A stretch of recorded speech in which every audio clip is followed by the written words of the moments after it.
بحمد اللہ تعالی وعدے کے مطابق فقر اسلام علامہ ڈاکٹر محمد عبداللہ آصف مصطفی گجرانوالہ سے تشریف لا چکے ہیں۔ بلا تاخیر آپ کا خطاب شروع ہو جاتا ہے۔ یہ جو پروگرام ہوتا ہے حلقہ ملتان ادارہ مصطفیٰ انٹرنیشنل حلقہ ملتان کے زیر اہتمام ہے۔ عالمی مبلغ اسلام پیر طریقت رہبر شریعت حضرت علامہ پیر محمد ثاقب رضا دامت برکاتہ العالیہ، آپ اس ادارے کے بانی ہیں اور ان کی سرپرستی میں یہ پروگرام ہو رہا ہے، تو دعا فرمائیں اللہ ان کا سایہ تعدیر علماء اہل سنت پر قائم و دائم فرمائے۔ ہمارے آج کے مہمان خطیب علامہ ڈاکٹر محمد عبداللہ آصف صاحب تشریف فرما ہے۔ آپ کا خطاب شروع ہو جاتا ہے، ان کا استقبال نعرے سے کیجیے، نعرہ تکبیر، نعرہ رسالت، نعرہ حیدری، علماء اہل سنت۔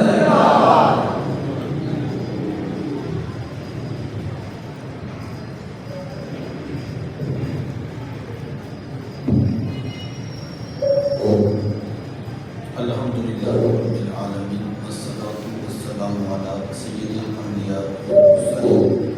قال اللہ تعالی وتبارک فی القرآن المجید والفرقان الحمید، ذالک الکتاب لا ریب فیہ، صدق اللہ العظیم۔ اللہم صلی علی سیدنا مولانا محمد وعلی آل سیدنا ومولانا محمد وسلم۔ حمد و صلاۃ کے بعد عزتوں کی مسند پر جلوہ فراز عالی مرتبہ ذی مقام محترم محتشم علماء کرام اور واجب الاحترام ذوی الاحتشام برادران اسلام، السلام علیکم ورحمۃ اللہ وبرکاتہ۔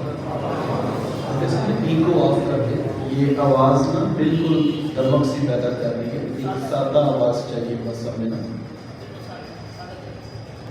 سادہ یہ نہیں آپ کو کہ قرآن کے عنوان سے یہ میں نے شاید باہر کا شور آ رہا ہے کہ دروازے کا بند ہو جائے تاکہ باہر ٹریفک کا شور ہے، مقصد تو صرف بات سمجھ آ جائے۔ کتاب رحمت قرآن مجید کے ایک بندہ مومن پر بنیادی طور پر 5 حقوق ہیں جسے ہر مسلم کو ضرور ادا کرنا چاہیے۔ قرآن مجید کا پہلا حق یہ ہے کہ اس کو اللہ تعالیٰ کی لارب کتاب ماننا چاہیے، اس کے لفظ لفظ اور اس کے حرف حرف کی صداقتوں پر مکمل یقین ہو کہ یہ رب کا کلام ہے اور اس میں شک نام کی کوئی گنجائش باقی نہیں رکھی گئی۔ یہ اعجاز صرف اور صرف کتاب رحمت قرآن مجید کو ہی حاصل ہے۔ بڑے سے بڑا مصنف بھی جب کوئی کتاب لکھتا ہے تو اس کے شروع میں یا اس کے آخر پر یہ بات لکھنے پر مجبور ہو جاتا ہے کہ اگر آپ اس کتاب میں کوئی غلطی پائیں تو جلد اطلاع کر دیں تاکہ آئندہ ایڈیشن میں اس کا ازالہ کیا جا سکے۔ یہ لفظ آپ کو دنیا کی ہر کتاب میں دکھائی دے گا۔ یہ اعزاز صرف اور صرف قرآن مجید کو حاصل ہے کہ پہلا صفحہ کھولیے تو کتنا خوبصورت کلام ہے، ذالک الکتاب لا ریب فیہ۔ اے مخاطب، آگے کے احکامات بعد میں پڑھنا، پہلے صفحے پر یہ فیصلہ کر لے کہ تیرے ہاتھوں میں وہ کتاب ہے جس میں شک نام کی گنجائش نہیں باقی، جس کا لفظ لفظ صداقتوں پر مشتمل اور جس کا حرف حرف نور کا حصہ۔ سورج مغرب سے تو طلوع ہو سکتا ہے لیکن قرآن مجید کی بتائی ہوئی کوئی بات کبھی بھی غلط ثابت نہیں ہے۔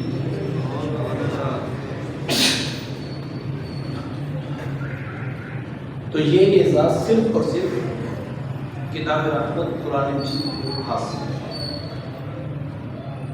خود قرآن مجید نے اس بات کا اعلان کیا، وَإِن كُنتُمْ فِي رَيْبٍ مِّمَّا نَزَّلْنَا عَلَىٰ عَبْدِنَا فَأْتُوا بِسُورَةٍ مِّن مِّثْلِهِ۔ کہا وہ ذکر جو ہم نے اپنے عبد خاص کے سینہ نور پہ نازل کیا ہے، اگر اس میں شک نام کی کوئی چیز دیکھتے ہو تو زیادہ نہیں اس جیسی ایک صورت ہی لا کر دکھاؤ، لیکن نہ وہ کل لا سکے، نہ آج لا سکے، نہ قیامت تک لا سکے۔ میرے امام بولے تیرے سامنے یوں دبے رچے فصحا عرب کے بڑے بڑے، کوئی جانے کہ منہ میں زبان نہیں بلکہ جسم میں جانے، کسی میں ہمت نہیں کہ وہ قرآن کا مقابلہ نہ سکے۔ یہ میری اور آپ کی خوش قسمتی ہے کہ وہ ناریب کتاب آج غریب سے غریب مسلمان کے گھر میں بھی موجود ہے، اور میں کہتا ہوں 100% تیقن کے ساتھ جس چیز کے بارے میں کوئی رائے ہے وہ کتاب رحمت قرآن مجید۔ اس دور میں بہت سارے فتنے ہیں، مختلف عنوانات پر سوشل میڈیا پر مختلف قسم کی ویڈیوز موجود ہیں، کتابیں موجود ہیں، تصانیف اور مضامین لوگوں کے سامنے۔ آپ کسی تصنیف کے بارے میں خود سے 100% فیصلہ نہیں کر سکتے کہ جو لکھا ہے کیا وہ سچ ہے یا نہیں۔ مثال کے طور پہ آپ نے میڈیکل سائنس یا طب کے مضمون پر کوئی تحریر پڑھی اور اب آپ پڑھنے کے بعد خود فیصلہ نہیں کر سکتے کیا جو لکھا ہے وہ ٹھیک ہے یا نہیں۔ آپ کو اس فن کے ماہر کے پاس جانا پڑے گا اور کسی پڑھے لکھے اسپیشلسٹ ڈاکٹر سے پوچھنا پڑے گا کہ جناب میں نے یہ تحریر پڑھی ہے، اس میں طب کے حوالے سے یہ بات لکھی ہے، کیا یہ ٹھیک ہے؟ تو وہ اپنے علم کی روشنی میں دیکھ کر آپ کو بتائیں گے ہاں یہ بات ٹھیک ہے یا یہ بات غلط ہے۔ اس لیے نفسیات کے اوپر آپ نے کوئی بات پڑھی ہے تو آپ خود فیصلہ نہیں کر سکتے، کسی نہ کسی کے پاس آپ کو جانا پڑتا ہے، مختلف لاکھوں تصانیف اور ہزاروں مضامین روزانہ چلتے ہیں، لیکن کسی کے بعد آپ جائیں گے اور بتائیں جناب یہ صحیح ہے یا غلط ہے۔ کائنات میں صرف ایک کتاب ہے، آپ کو کسی کے پاس جانے کی ضرورت نہیں۔ دو جہاں کے سردار آقا نے فرمایا لا ریب فی، اس میں شک ہے ہی کوئی نہیں، یہ 100% تیقن ہے، یہ سچ ہی سچ ہے، اس میں شک نام کی شے نہیں۔ اللہ تو یہ میرا اور آپ کا فخر ہے کہ ہمارے پاس، اور میں کہتا ہوں جب دو لوگوں میں آپس میں کسی بات پر مکالمہ ہو جائے، اختلاف رائے پڑ جاتی ہے، تو فیصلہ کرنے سے پہلے دونوں کی بات کو سمجھ لیں، اور ہر کوئی کہتا ہے پہلے آپ اپنی بات کریں پھر میں اس کے بعد اپنی بات کے دلائل پیش کروں۔ کیوں؟ اس لیے کہ ایک شخص یہ سوچتا ہے کہ پہلے میں اپنے مد مقابل کے دلائل سن لوں، اس کے بعد میں اس سے بڑے دلائل پیش کروں۔ اللہ اکبر۔ کتاب رحمت قرآن مجید نے 14 صدیاں قبل اپنا مقدمہ پیش کیا، اپنے 30 پارے پیش کیے اور پھر کہا اب کتاب خاموش ہے، قیامت تک تمہیں وقت دیتے ہیں، اس جیسے کوئی ایک آیت ایک سورت ہی لا کر دکھاؤ۔ اللہ اکبر۔ اور کہا وَادْعُوا شُهَدَاءَكُم مِّن دُونِ اللَّهِ، اللہ کے علاوہ جس کو تم نے بلانا تو بلا دو اور تم ان کو جمع کر لو، تم اس میں شک نام کی کوئی چیز نہیں نکال سکتے۔ تو یہ میری اور آپ کی خوش قسمتی ہے کہ آج بھی امت کے پاس حضور علیہ السلام کی یہ کتاب اصلی صورت میں بغیر کسی تحریف کے موجود ہے۔ کسی امت کے پاس اپنے نبی کا کوئی معجزہ اصلی صورت میں موجود نہیں۔ آسمانی کتب کی دور میں بھی لوگوں نے اپنی مرضی سے تبدیلیاں کر، لیکن ہم آج بھی پوری دنیا کے سامنے سینہ تان کر کہہ سکتے ہیں ہمارے ہاتھوں میں وہی کتاب ہے جو ہمارے رسول رحمت کے سینہ نور پہ نازل کی گئی ہے، اور کسی مائی کے لال پہ جرت نہیں کہ اس کی زبر یا زید کو بھی ہٹا کر دکھا سکتے۔ اس کا عملی مظاہرہ ابھی 3 ماہ پر آپ رمضان المبارک میں دیکھ سکتے ہیں۔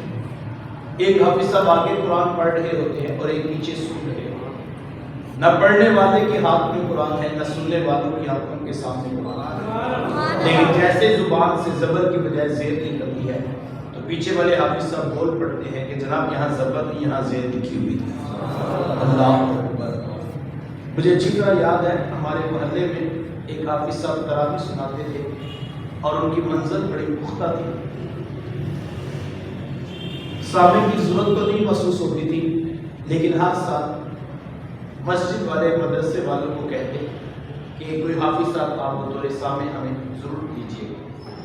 ایک سال رمضان آیا تو مدرسے والوں نے ایک حافظ صاحب بطور سامع جو ہے وہ پیش کیے. تو ان کی عمر کچھ کم لگتی تھی، قد کاٹ بھی کوئی اونچا نہیں تھا. تو جب وہ آئے تو مسجد کے نمازیوں میں پہلے دن ہی اختلاف ہو گیا کہ ویسے تو ضرورت نہیں پڑتی ہے، لیکن اگر کسی دن ضرورت پڑ گئی تو یہ چھوٹا بچہ کیا رکوع دے گا. لہذا مدرسے والوں سے کہیے کہ کوئی بڑی عمر کے پختہ منظر والے حافظ صاحب ہمیں دیں. جب یہ پہلے دن اختلاف ہوا تو وہ چھوٹے حافظ صاحب کہنے لگے آپ میری عمر نہ دیکھیے، آپ میرا قرآن سن کے دیکھیے. اتنا خیر لوگوں نے کہا کہ بات ٹھیک ہے، جب شریعت کوئی فتویٰ نہیں نکالتی تو بچے کو کھڑا کرنے کا کیا ہے. اب وہ چھوٹے حافظ صاحب بھی پیچھے بطور سامع کھڑا ہو. ایک دن وہ قاری صاحب پڑھ رہے تھے کہ شاید کسی آیت کا متشابہ لگا یا کیا ہوا، وہ پیچھے سے بول پڑے. انہوں نے پھر پڑھا وہ پھر بول پڑے، وہ پھر پڑھے وہ پھر بول پڑے. 2-3 بار جب بھی تکرار ہوا تو جو قاری صاحب سنا رہے تھے انہوں نے کھڑے کھڑے سلام دے دیا اور پرجلال لہجے میں کہا کہ ذرا مجھے قرآن مجید نکال کے. ایک شخص آگے بڑھا اور اس نے قرآن مجید نکال کر قاری صاحب کو دکھایا. قاری صاحب قرآن مجید کھولنے لگے تو چھوٹے بچے نے اوپر ہاتھ رکھ دی اور کہا حضرت ایسے نہیں، پہلے کسی تیسرے شخص کو بطور منصف یہاں کھڑا کر، پھر میں بتاؤں گا کہ میں کیا پڑھا رہا تھا اور آپ بتائیے گا آپ کیا پڑھ رہے. اتنا تلقت ایک تیسرے شخص کو بطور منصف کھڑا کیا گیا. تو جب قرآن مجید کھولا گیا تو وہ چھوٹے حافظ صاحب سچے نکلے. کہا حضرت یہی تو بتا رہا تھا، آپ زبر پڑھ رہے ہیں اور میں زیر پڑھا رہا تھا. عمر کا فرق ادب اداب اپنی جگہ پر، لیکن پڑھنا وہی ہوگا جو سونے محمد کی زبان سے نکلا ہے. کسی کے لیے نہیں ہے، وہی پڑھنا ہوگا جو قرآن کی. یہ امت کا اعزاز ہے. اس امت کے 7 سال کے بچوں کے سینوں میں یہ قرآن محفوظ ہے. تو اتنی معتبر کتاب ہمارے پاس ہے، اس کا تجربہ پیدا کرنے کی ضرورت ہے کہ قرآن مجید 100% اللہ کی کتاب. قرآن مجید کا دوسرا حق یہ ہے صحت نفسی کے ساتھ، مخارج کی صحیح ادائیگی کے ساتھ اس کو اوپر سے دیکھ کر پڑھنا سیکھنا. یہ قرآن مجید کا دوسرا بڑا حق ہے اور یہ چیز ہم اپنے اسلاف کی زندگیوں سے سیکھ سکتے ہیں. صحابہ بڑا خوبصورت قرآن پڑھا اور یار وہ پڑھتے بھی کیوں نہ، انہوں نے قرآن سیکھا بھی تو صاحب قرآن سے. جتنا کامل استاد ہوتا ہے شاگرد بھی تو اسی طرح کامل ہوتا ہے. کیا خیال ہے جن کے استاد جی کرم نبیوں کے بھی امام، پھر وہ کتنا خوبصورت قرآن پڑھتے ہیں. اس نام پر بڑا معتبر نام ہے حضرت ابی بن کعب رضی اللہ عنہ. ایک دن گھر بیٹھے قرآن مجید کی تلاوت کر رہے تھے کہ گلی سے اللہ کے رسول صلی اللہ علیہ وآلہ وسلم کا گزر ہوا اور حضور علیہ السلام کے کانوں تک جب ان کی تلاوت کی آواز پہنچی تو میرے حضور وہی رک کے قرآن سنے. جب صبح ملاقات ہوئی تو حضور فرمایا کہ ابی آپ قرآن کی تلاوت بڑی خوبصورت کرتے ہیں. یا وہ کتنا خوبصورت پڑھتے ہوں گے جن کو اللہ کے رسول فرما رہے ہیں کہ آپ سونا پڑھتے ہیں. ہمارے ایک دوست ہیں تو وہ عمرہ کرنے گئے تو وہ حافظ قرآن تھے. جو لوگ گئے ہیں ان کی نگاہوں میں منظر جا اٹھا ہوگا کہ ظہر کی نماز کے بعد وہاں پہ مسجد نبوی میں مختلف قاری صاحبان لوگوں کا تلفظ اور لہجہ اور نماز ٹھیک کروا لگے ہوتے ہیں. وہ کہتے میں گیا تو وہاں مجھے ایک قاری صاحب نے اشارہ کیا تو میں ان کے پاس چلا گیا تو مجھے کہنے لگے آپ سورہ فاتحہ سنائیں. تو کہتے میں آپ کے ساتھ میں نے تعوذ اور تسبیح پڑھی اور میں نے ان کو سورہ فاتحہ سنا دی. کہتے جب سورت مکمل ہوئی تو انہوں نے مسکرا کے کہا آپ کو مبارک ہو آپ کا تلفظ بھی ٹھیک ہے، آپ کا لہجہ بھی ٹھیک ہے۔ تو وہ حافظ صاحب جب یہاں پاکستان آئے تو وہ لوگوں کو یہ بات سناتے اور خوشی سے پھولے نہ سماتے اور کہتے اب پاکستان کے قاری مانے یا نہ مانے، مجھے محبوب کی مسجد کے قاری صاحب نے کہا ہے تیرا تلفظ بھی ٹھیک ہے، تیرا لہجہ بھی ٹھیک ہے۔ اور یار کیا خیال ہے جن کو ان کی مسجد کے قاری صاحب کہہ دیں آپ کا تلفظ بھی ٹھیک ہے، آپ کا لہجہ بھی ٹھیک ہے، وہ تو پھولے نہ سمائیں، اور جن کو وہ خود فرمائیں کہ بھئی تو بڑا سونا پڑتا ہے، تو کیا کیفیت ہوگی حضرت عبید بن کعب رضی اللہ تعالیٰ عنہ جب حضور نے فرمایا ہوگا کہ بھئی آپ بڑا خوبصورت ہو۔ تو پھر حضرت عبید بن کعب رضی اللہ تعالیٰ عنہ نے پتہ کیا کہا، عرض کی کہ حضور جی مجھے تو پتہ ہی نہیں تھا کہ آپ سن رہے ہیں، میں تو اپنی روٹین میں پڑھ رہا تھا، حضور جی اگر پتہ ہوتا نا کہ آپ سن رہے ہیں حضور میں اور سنوار کے پڑھتا اللہ اکبر۔ تو پھر مجھے اور آپ کو چاہیے نا اپنے بچوں کو اچھا قرآن پڑھانے کا ضرور بندوبست کریں، اس عنوان پر غفلت نہیں ہونی چاہیے، لیکن یقین جانیے اتنی سستی ہے، اتنی سستی ہے، 20 سال کے بچے ہو گئے ہیں اور انگریزی فارغ پڑھتے ہیں لیکن قرآن پڑھنا نہیں آتا۔ کتنے افسوس کی کمپیوٹر کی مشکل ترین ڈگری بھی حاصل کرتی ہے لیکن اگر اوپر سے دیکھ کے قرآن پڑھنا نہیں آتا تو افسوس ہے یا کہ کاش ہم اس کے اوپر سنجیدگی سے سوچیں۔ ہماری توجہ اس سمت ہونی چاہیے کہ ہمارے بچوں کو قرآن پڑھنا، اور اس میں عمر کی کوئی قید نہیں، میرا خیال ہے زیادہ نہیں 3 سے 6 ماہ کا یہ کام ہے۔ کوئی بندہ تھوڑی سی توجہ کر کے کچھ وقت نکال لے تو 3 سے 6 ماہ میں بہت اچھا قرآن پڑھنا سیکھ جاتا ہے۔ اس میں میں نے کہا کہ آج ہم عہد کریں کہ ہم اگر آتا بھی ہے ہمیں پڑھنا تو ہم ایک بار کسی قاری صاحب کو کسی استاد کو سنا لیں، اور اگر وہ بتائیں کہ محنت کی ضرورت ہے تو ہم جو ہے 3 سے 6 ماہ اس کام پہ لگائیں اور اپنے رب کا کلام اوپر سے دیکھ کے پڑھنا سیکھیں۔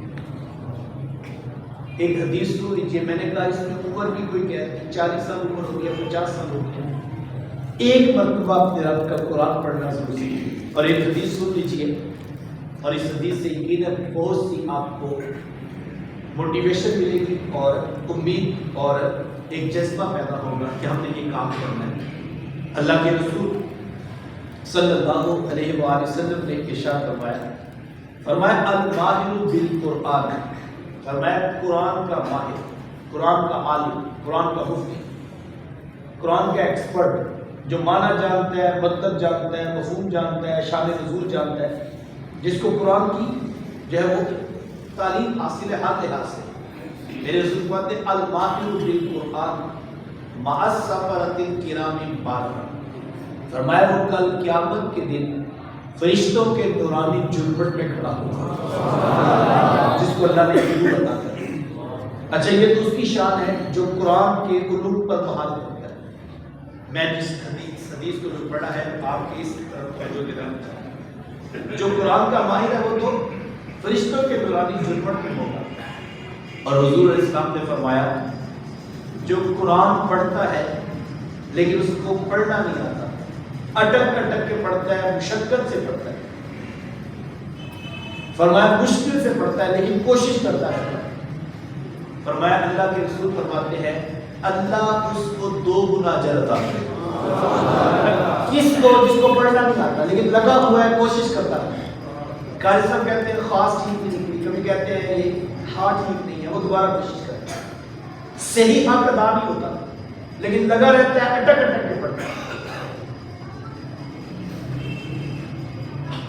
تو میرے حضور فرماتے ہیں اللہ اس کو 2 گنا اجر عطا کرے۔ دنیا کا کوئی محکمہ،